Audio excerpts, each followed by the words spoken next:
morning, distinguished participants. I first want to thank the organizers of this conference for inviting me to this event. And it was also a pleasure 3 years ago to be in Brussels in a similar conference. First, I would like to say that we are based in Brussels, Human Rights Without Frontiers International, that it is a non-religious organization, but dealing with religious freedom issues in more than 60 countries around the world. And every day we distribute by email an electronic newsletter on those issues to reach decision makers and influential people and institutions, including the European Parliament, EU institutions, OSCE, and United Nations. The first part of this, the title of this session is, why does religious freedom matter? But I have a first other question. Does religious freedom really matter? Is religious freedom an important issue? I think we would all agree here to say yes, but as more and more people are indifferent to religion in Europe, I'm afraid that our opinion would not necessarily be shared by a majority of citizens in many European countries. And it's not by chance that for many years, freedom of religion or belief was a non-issue on the agenda of the European Union. But things only started to change in the last few years. It's in 2009, under the Swedish presidency of the European Union, that freedom of religion was for the first time put on the agenda of the EU. However, not inside the EU for the EU member states, but outside the EU, as a response to violent incidents on religious grounds that happened in the Middle East and Africa. Following the Arab uprisings, questions of religion or belief in authoritarian regimes, fragile states, and societies in transition came to the fore with an explicit need for the EU to develop policy on how to respond to these complex issues and developments. 5 years later, June this year, guidelines on freedom of religion were adopted by the European Union. Before that, 9 other sets of human rights guidelines were adopted by the European Union, which means that freedom of religion was not a priority at all. Other priorities were women's rights, children's rights, domestic violence, torture, and so on. How important and effective are those guidelines? This document is as important as the International Religious Freedom Act adopted in the United States in 1998. In adopting these guidelines, the EU acknowledges that religious freedom violations committed by state and non-state actors are widespread and complex, affecting societies and individuals everywhere in the world. When an issue is enshrined in the official status of guidelines in the European Union, it means that the EU commits itself to mainstream these principles in its external policies and is sending a strong message to countries that do not respect freedom of religion or any other human rights. The guidelines will be an important tool for the EU officials in third countries, like Turkey, to assist citizens who have been discriminated against on the basis of religion or belief, and also their communities. In the last 15 months, our NGO has had the honor to be invited and involved in the drafting process of the guidelines, along with other human rights organizations and religious communities. With these guidelines, the EU reaffirms its determination to promote in its external human rights policy freedom of religion or belief as a right to be exercised by everyone, everywhere, based on principles of equality, non-discrimination, and universality. Through its external policy instruments, the EU intends to help prevent and address violations of this right in a timely, consistent, and coherent manner. What will be the priority areas of action of the EU concerning religious freedom? It will be religious violence, freedom of expression, respect for diversity and tolerance, non-discrimination, the right to change one's religion, the right to manifest one's religion or belief in the public space, the support and protection of human rights defenders. What sort of concrete actions will be envisaged by the European Union to carry out, to implement the guidelines? First, monitoring and reporting will be vital to the success of the implementation of the guidelines. The EU diplomatic missions, the embassies, the consulates of its member states around the world will be tasked to collect information from the field, to meet and listen to local victims and human rights organizations to assess the data and to channel it to Brussels. Second, the EU will be in a position to raise freedom of religion issues through its public diplomacy in the framework of human rights dialogues with other countries. I'm finishing. Also political dialogues on occasion of states visits in multilateral fora like at the UN or the OSCE. The guidelines implementation mechanism is still only in its infancy. It's 6 months old. And training of EU officials will be at the heart of the issue.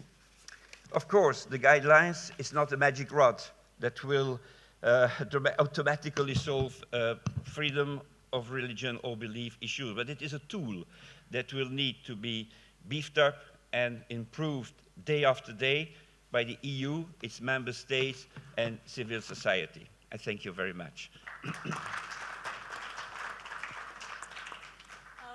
Well, let me have a belated opening of the panel. We were so much pressed on time that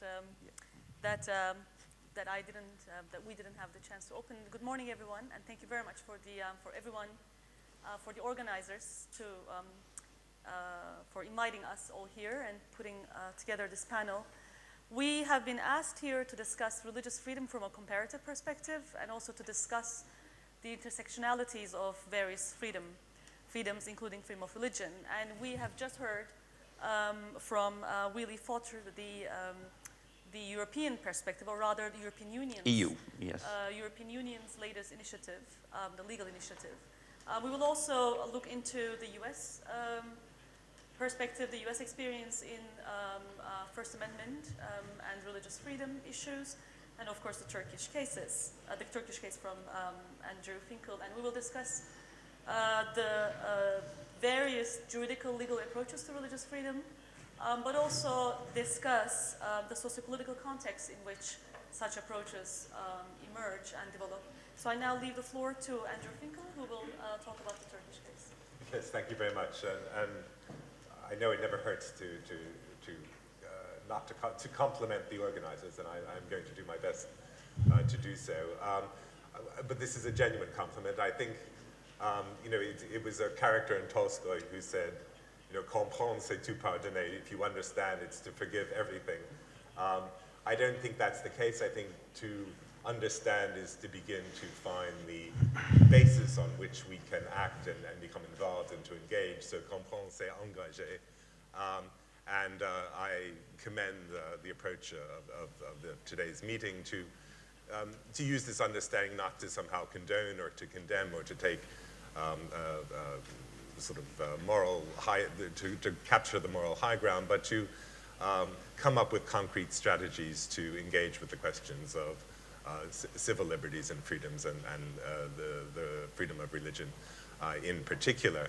I'm not a jurist, I'm a journalist. It also begins with a J, but that's as far as it goes. And what insights I can bring in the limited amount of time which we have I have to discuss this matter is really to give you my experiences of having covered Turkey for really more than 20 years as a journalist, and to see how I approach and define the problem, which is based on observation and experience.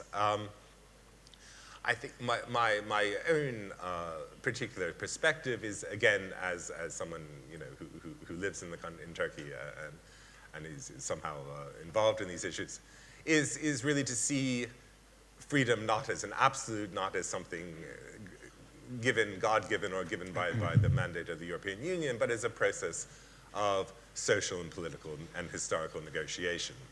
And I think in order to understand those negotiations is the first step into actually being an effective actor.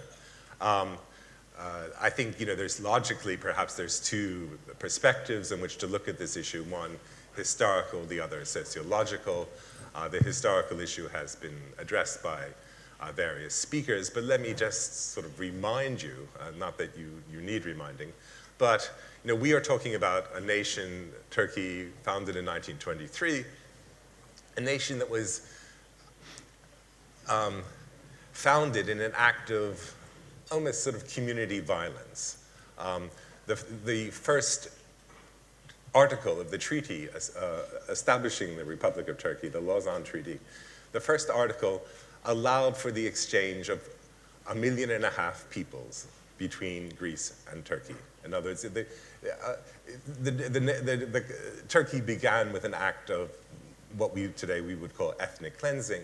The person who was responsible for administering that ethnic cleansing or that exchange of populations, a Norwegian diplomat, he won the Nobel Peace Prize, Friedrich Nansen. So to understand really the basis of the problem, we have to understand really the conditions in which Turkey was founded. This was a nation which began nation building during a time when fascism when Europe there was no European Union. Europe was in tatters, people had given up on Europe. Turkey believed itself that it was the new Europe, that it was preserving European values in a Europe that had destroyed itself. And it was, it began nation building during a time of fascism. So it's not exactly a great surprise that Turkish identity is very much defined, is become this very much linked to Turkish nationalism, and that Turkey is going through this process even now, all these years later. Turkey thinks of itself as a young country, a country that's 90 years old, but it's at least an adolescent country, and it's a country which is coming to terms with the conditions in which it was established. And I think to understand that is not to forgive that process, but to begin to engage with that process. The other, I think, important insight, again, speakers have made this, is that the Ottoman Empire was an empire in which there was a principle of toleration. In the 16th century, this was a great improvement on an England in which Catholics were banned, where Catholicism was banned. So the idea of toleration, as you say, is better than nothing. But again, the move from toleration to tolerance is a difficult sociological process. And I think the other really important thing to understand about Turkey, at least from the historical perspective, is that indeed the founding of Turkey in 1923 was founded in a radical secularist manner. So the way the original founders of the Turkish Republic phrased the problem was not freedom of religion, but freedom from religion. That they saw religion as an oppressive prop of the Ancien Regime, a prop which had created this empire, this stale and unprofitable empire, the Ottoman Empire, which they were determined to modernize and to yank into a new and braver world. So the first, the largest, and that's the sort of historical perspectives I would bring to this discussion. The sociological perspective I would bring to this discussion is the phenomena which has dominated my lifetime in Turkey, which I first moved to Turkey, Istanbul, as a child in the 60s. I moved to a city of 1.5 million people. Now the city where I live is a city of, 14, 15 million people. This is a city which has doubled in population pretty much every 10 or 15 years of my life. This is an extraordinary social phenomenon. If you want to understand why the countries of Eastern Europe collapsed, it wasn't simply the fact that communism was this stale ideology. It was that if you opened the doors of your nations, the borders, people would leave. It was the movement of people which brought down Eastern Europe in a concrete fashion, which caused the collapse of the Soviet Union. In Turkey, you've had this massive movement of people, and yet there has been no color-coded revolution the walls didn't fall in Turkey. Turkey managed this accomplishment within a political process. And so the politics of Turkey are very much a question of managing this great movement in population. Now, that brings us to the discussion of religion, that the problem, as we define it, is very, very bizarre, because here you have, we are talking about the rights of 100,000 people. Oh, here, 1 minute, there you go. Journalists love the sound of their own voice, unlike jurists. I'll speak quickly. We're speaking about the problems of 100,000 people. There are football stadiums in America which contain 100,000 people. We've had the Secretary of State, the former Secretary of State, saying, come on, Turkey, get your act together. Why is it that Turkey is incapable of making this final step of granting religious freedoms to these people? There is really very little political cost. So I think we have to look for the answers not so much in its relationship with minorities in Turkey, but relationships with itself, with its own majorities. And I'm on record having written a piece for the Herald Tribune about why I think Halki remains closed. And my conclusion is a not very optimistic one, which is that it really has absolutely nothing to do with the Orthodox Church or the Ecumenical Patriarch. That, basically, if you were to give freedom to Halki, then everyone would want it. The Muslim population would want it. They would want the ability to open up their own theological schools. The debate in Turkey at the moment, for example, is whether the government has the right to shut down private tutorial colleges, of which 1.5 million children attend. This is a much bigger debate in Turkey than Halki, and yet the fact that Turkey can have this foolish debate, if they were to allow Halki to open, of course they would allow, they would have to surrender a great deal of control to their own people. So yes, there is a deep relationship between freedom of religion and other social freedoms. These relationships are not necessarily causal. But I'll end, I promise, with just a small anecdote. I remember many years ago, I was at a reception given by the Fethullah Gülen community, a breakfast dinner, an iftar dinner, at which His All Holiness was there, the chief rabbi was there, the Armenian Patriarch was there, representatives from the Syrianic community. And the Armenian Patriarch sort of embraced me and he said, "Isn't this wonderful, this great display of tolerance, and isn't it fantastic?" And I saw him a year later at his own reception, and he said, "If I hear another word about tolerance, I'm going to be sick." So there is this sense that tolerance in Turkey is very much a way of creating space for your own beliefs, not necessarily the beliefs of others. But I think that's my contribution to this debate, which will continue.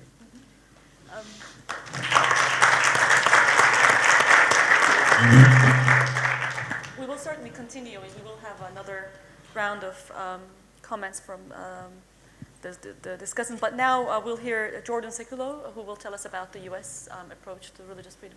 Thank you, and your eminences, and the Archons, and everyone who is here today. I do want to start with a U.S. perspective, but quickly a story which I think ties in directly to what's happened to the church in Turkey.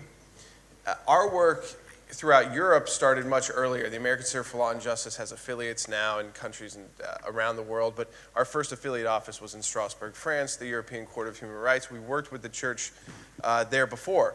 But our first involvement really with the persecuted church, and I use that as a different, we fight for religious freedom in the United States of America, and we have this debate about the First Amendment and what it means for a government to not establish a religion, but at the same time, the court that decides what the violations of that Establishment Clause are begins each session with "God save the United States" and this honorable court. We have a kind of civic religion in the United States, the opposite of Europe, where we have not had a state church pushed on people, but instead this general acknowledgement and then freedom that flows from there. Not that everything has been perfect, but our first actually foray into the persecuted church, the church where people are killed, where you are shut out, where bombs are thrown, where people lose their life, was through the Palestinian territories. And it was out of Gaza, and in Gaza City specifically, it's called the Palestinian Bible Society, which is part of the larger Bible Society, mostly a humanitarian group. Most of the people that used there came for water, came for food. They would use the internet there. It was not even evangelical in the sense that they were not trying actively to convert anyone. They knew the sensitivities. They understood the sensitivities. But if you wanted to take home a Bible, of course you could. But you could just take the food. You could just use the internet. And the person who ran this was someone who now is younger than, would be younger than me if he were here today. And he'd have 3 young children. His name was Rami Ayad. He was a Baptist living in Gaza City and a Palestinian. His family, his wife at the time, younger than him, was pregnant with his 3rd child, and he was killed after the Hamas takeover. Literally taken from the Bible Society and stabbed in the street. No one was ever prosecuted. And there was a problem because the dwindling Christian population was so small in Gaza that there was a concern about how would he be buried. Where could he be buried? Now, he's a Baptist. There was not a Baptist church there. His body could not be removed from the Gaza Strip. And it was the Greek Orthodox Church who not only allowed him to be buried in the Christian cemetery, the only Christian cemetery left in Gaza City, and there's video of it, but did his entire funeral service. And the church walking down the street with his body. And I remember the father, that's the specific church, with the cross, with Muslims and Christians, and some were Greek Orthodox and some were evangelical, and some people were just there because this was a nice guy who gave them food and water and let them use the internet. But without the Greek Orthodox Church, which was able to survive, he probably would have had a tough time finding a place to even have a funeral. Now that same church is facing its own extinction, not necessarily by killing, but I think by what is happening in Turkey. And this may be more controversial, but from a U.S. perspective, I think we can make, because of the way we have this open dialogue, you can go about moving people different ways or removing people different ways. With evangelicals in the Middle East, with the converts, there's not much controversy over killing them in most of the Muslim world.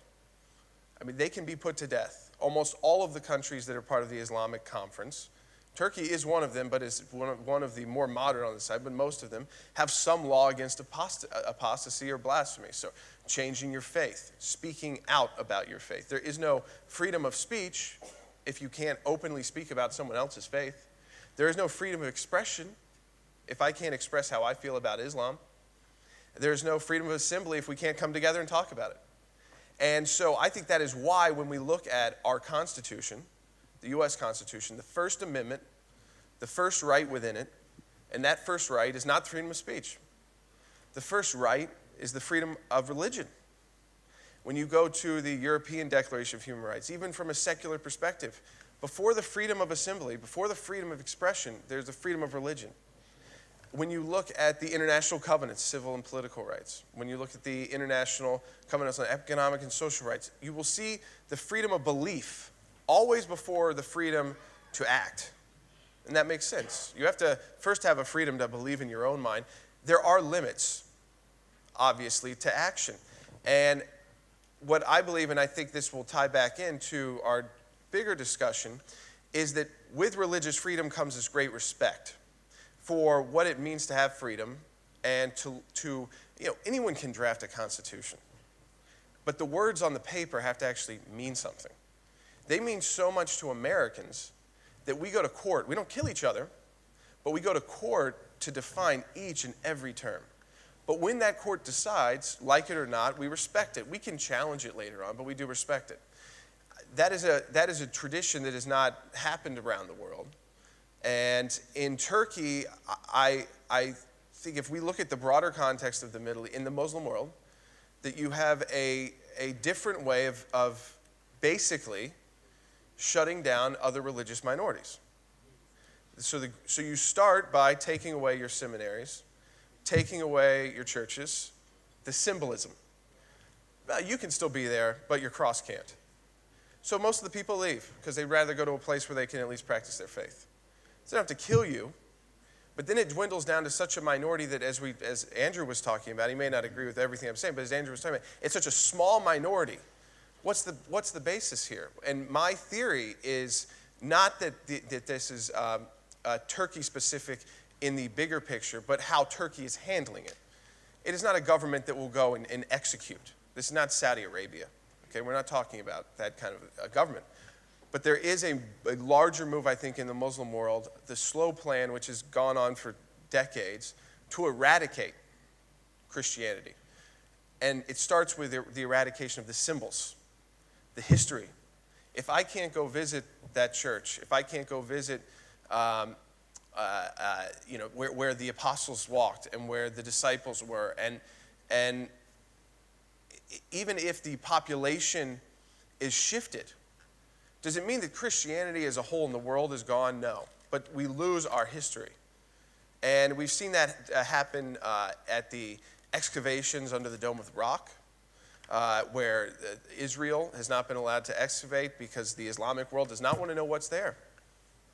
If you would think that they would also want to know what artifacts were there, if Muhammad truly was in the city, and there should be artifacts confirming that. And yet you see this, no, we'd rather just take down your churches, we'll make them museums, and we'll tell people some things happened here. So that is my conclusion, is that one, without freedom of religion, there are no other freedoms.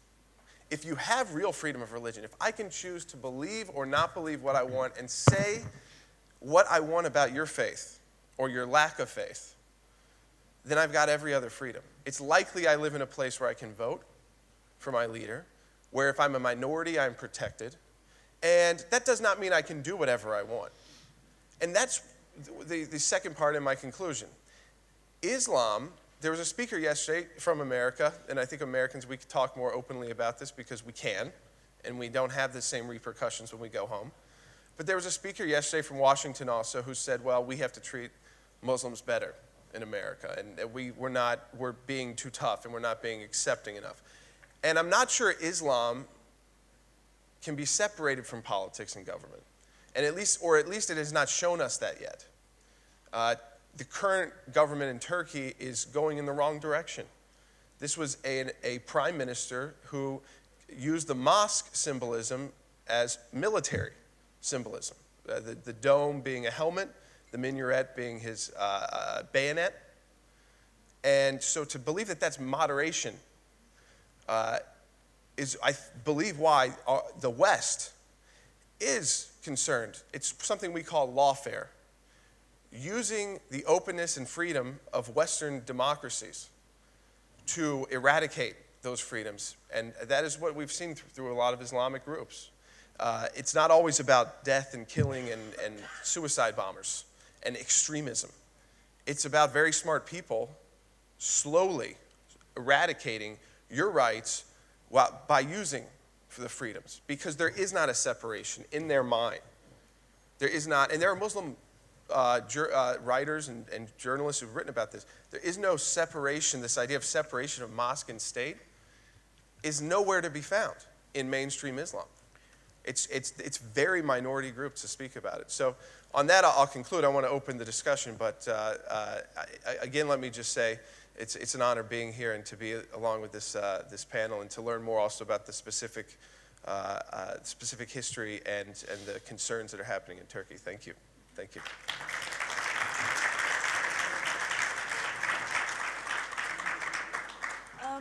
I have a question to each of the speakers. I'll start with Andrew. And picking up from where Jordan has left, and also going back to what you said about numbers. Now, in a country like Turkey, where you have an overwhelming portion of the society belongs to a certain religion, and you have very small number of non-Muslim minorities, where does the democracy stand in this, in our discussion on religious freedom? And what would you say about the current debate on Turkey about how we should understand and define democracy, and how that implicates on religious freedom of minorities? Well, it's fair to say that religion has been used instrumentally in this process of democratization in Turkey. That we've seen movements in the 1950s, in the 1980s, in the 2000s, movements which have been, religious based, and and what they are asking is really for, when they define democracy, they basically are asking for the rights and prerogatives of their religious community, and not necessarily, and some are prepared to extend that to other faiths and other religious communities, but not necessarily. And I think this is I'm afraid a human weakness. All politics is local. All politics are interest-based, and religious politics are indeed local and religious-based. Yes, it's true that Islam, it's very hard to draw a line between politics and non-politics in Islam, and the notion of the just ruler in the state is part of the theology.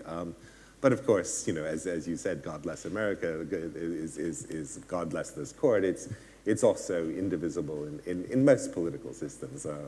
I spent a lot of my life in England, where there's an official religion where the Queen is the head of the faith, although that's more in practical terms, she doesn't really do very much. I think there's within this political debate, there's an attempt to use the symbols of politics. So why in anyone why would they want to turn Hagia Sophia back into a mosque? I mean, this is a major source of, it generates a huge amount of foreign currency for a start, it being a museum. And you had this incredibly wise Solomon baby solution to how you use a building. Do you make it a mosque or do you make it a church? You cut it in half and you make it a museum. This was an act of wisdom, but obviously, if you put it to a referendum, most people, would want to see it as a mosque. I mean, I'm afraid it's the truth that democracy is an accomplishment. We can't sort of define democracy a priori, and often democracy means not listening to what the street is saying at any particular moment.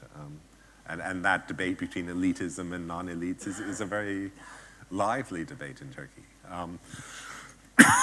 So, again, one of the freedoms which I'm very personally involved in is freedom of expression, the freedom of the press. And you mentioned that I had started this association to promote independent journalism in Turkey. And I think in order for a society to be democratic, it has to have a forum of democratic debate. That forum of democratic debate is the press. So the freedom of which I am, very much concerned about and trying to do something about in my very modest way is to support press freedom, and that's my a priori. That's just the way I am.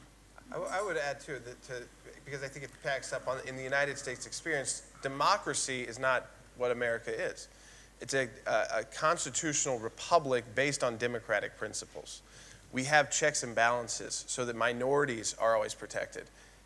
Germany, under the Third Reich, was a democracy. It started off as a democracy. The people chose to get behind someone. That's absolute democracy. The minority doesn't have a representation, or the minority can try, but it doesn't matter. We have this very simple document. I mean, the entire Constitution fits here. Yet if you go to South Africa, the Constitution is, I think, over 80 pages. And list all of these rights. You know, we have 27 amendments in the amendments to the Constitution, but only 10 essential rights for the entire country. In South Africa, they've listed over 80. None of them have really been realized. They are words on paper. There's not free health care there. There's not free housing there. There's not adequate care, but it's all there on paper. That it can be an achievement, you know, when we're talking about constitution drafting. Yes, it's good to have good constitutions, but if they mean nothing, and if they're not realized, and if they're not respected, or if they are so open to interpretation by the majority, then it's really what you could say in Turkey is that you can replace the leader. But as Andrew just said, the people will continue. If you allow people to vote without the checks and balances, they will continue, I think, the Islamification of the Muslim world at all steps of life. At the top in government, at all education, and at the ultimate goal is to not have the minorities to at least feel so uncomfortable they must leave. And that's the opposite of what the American system and most of the European systems now are based on. Yes, just some short comments. In a democracy, the fact that you have been fairly elected does not give you the right to impose the views of the majority to the minorities. In fact, it's the opposite. The more you respect the rights of minorities, the more democratic you are. What does it mean in terms of freedom of religion or belief? It's giving the right to people to have freedom of conscience, and we were talking in the title of the session about the intersectionality of freedom of religion and other human rights. So freedom of conscience, also freedom of association, and the consequence of that, the freedom of worship and freedom of assembly, and in general, let's say the forum externum, the freedom to manifest its religions or belief in the public space, the freedom to share one's beliefs, to make new members, and so on. A second point that I would like to raise is that in the last 2-3 years, we have investigated through fact-finding missions the situation of non-Muslim minorities, and in particular Christian minorities, in a number of countries with an overwhelmingly Muslim majority. So we went to Bahrain, and we saw that the situation of Christians was quite good. There was no hostility from the government towards the Christians and the Jews. There was no hostility from the Shia and the Sunnis. Quite recently, we were in Azerbaijan, the same. No hostility from the government towards religion in general, and interface collaboration and assistance between Orthodox and Muslims, between Jews and Muslims, and so on. The religious leaders were sharing were participating in each other's events. Jews, when they had to rebuild a synagogue, they were helped by Muslims. They got donations from Muslims. You also had Muslim philanthropists financing the reconstruction of the Orthodox cathedral in Baku. So it means that even in countries where it's not really a democracy, to say it in a diplomatic way, Christians and other non-Muslim minorities can be respected and fully enjoy their religious freedom. Thank you. One final question, and I'd like to hear your thoughts on this. Freedom of expression was mentioned, yes. And of course, freedom of expression relates to freedom of religion in multiple ways. One way is what Jordan has mentioned, that it is an indispensable part of freedom of religion because for the religious to be able to express themselves and manifest their religion. Of course, it also can work the other way around. There's also sort of a negative relation, and that works in two ways. One is sort of in this debate about hate speech, we come to that a lot. Oftentimes a member of majority, making derogatory, offensive statements about the faith of the minority. And the question I want to ask you here is, whether you think this should be, how do you draw the lines between hate speech and freedom of expression? But also, I would like to hear your thoughts about the second sort of negative way in which this can play, and it's a debate, especially in Europe, somewhat in the US also, especially with migration of Muslims to sort of majority Christian countries, where there's a strong tradition of political satire, which also includes mockery of religious figures. And this we have seen most recently, for example, in the cartoon debate in Denmark, where the minority, this time religion, members of minority religion find it extremely offensive to something that the majority finds just a way of freedom of expression. So I would like to hear your thoughts briefly about these and whether you think to what extent this is a judicial matter and where to draw the line, really. And maybe to start this time with Willy. Yeah, it's indeed a very complex and difficult issue and debate. I will try to draw a line between what is criticism of religions and or defamation of religions, respect for religions, which is not a human right. While if you have some form of hate speech against a person on the basis of his religion or her religion, or on a group, on a religious group, then we are certainly in the category of hate speech. But laughing at the Catholic Church or laughing at Mohammed in the human rights community is not considered to be protected as such by the UN instruments. Thank you. Andrew? Well, as I said, I'm not a jurist, I'm a journalist, and it's very hard, or I'm certainly not capable of adopting a sort of absolute answer to your question. But I think what I can offer is common sense, I think, which is that where hate speech is incitement to violence or incitement to the life or property of individuals, then it clearly it should be forbidden. Where hate speech finds no echo, where hate speech is simply someone ranting and making a fool of themselves, then people should be free to make idiots of themselves. That I see no problem with that. It's when they find fellow idiots then it becomes a problem.